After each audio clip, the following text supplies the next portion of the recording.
Hey guys, welcome to our page. So ఎప్పటికప్పుడు political updates తెలుసుకోవాలనుకుంటే ఇప్పుడు మన పేజ్ ని ఫాలో చేయండి. అందరికీ నమస్కారం. సో అయితే తెలంగాణలో ఫిబ్రవరి 11వ తారీఖున మున్సిపల్ ఎలక్షన్స్ అయితే జరగనున్నాయి. అయితే ఈ యొక్క ఎలక్షన్స్ లో జనసేన పార్టీ దాదాపుగా 336 స్థానాల్లో పోటీ చేయనుంది వార్డులో. అయితే ఆ యొక్క 336 వార్డులకు సంబంధించి ఏ జిల్లాలో ఎంతమంది చేస్తున్నారని కూడా మీకు చెప్తాను. అయితే ఫస్ట్ ఆఫ్ ఆల్ ఈ యొక్క 336 సంబంధించి అభ్యర్థులు కూడా బి ఫార్మ్ కు దాఖలు చేయగా స్థానిక రిటర్నింగ్ ఎన్నికల కమిషనర్ నామినేషన్ లో కూడా ఆమోదించారు.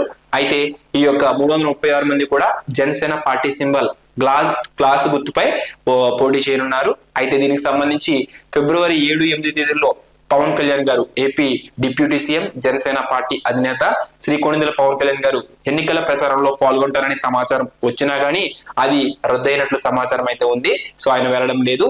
అయితే ఈ యొక్క 336 స్థానాలకు గాను మనం చూసినట్లయితే కనుక నిజామాబాద్ 48, అదేవిధంగా కొత్తగూడెం 22, రంగారెడ్డి 21, ఖమ్మం 17, వరంగల్ 20, నల్గొండ 46, అలాగే మహబూబ్ నగర్ 44, అదేవిధంగా మహబూబాబాద్ 4, మెదక్ 18, అలాగే కరీంనగర్ 56, ఆదిలాబాద్ 39. ఈ విధంగా జిల్లాల్లో 336 స్థానాలకు గాను జనసేన పార్టీ గాజు గ్లాస్ సింబల్ పై పోటీ చేస్తుంది ఫిబ్రవరి 11వ తారీఖున జరగబోయే మున్సిపల్ ఎలక్షన్స్ కి. సో ఈ విధంగా అప్డేట్స్ అయితే ఉన్నాయి. సో ఎప్పటికప్పుడు ఇలాంటి అప్డేట్స్ తీసుకోవాలంటే మన పేజ్ ని ఫాలో చేయండి. Thank you.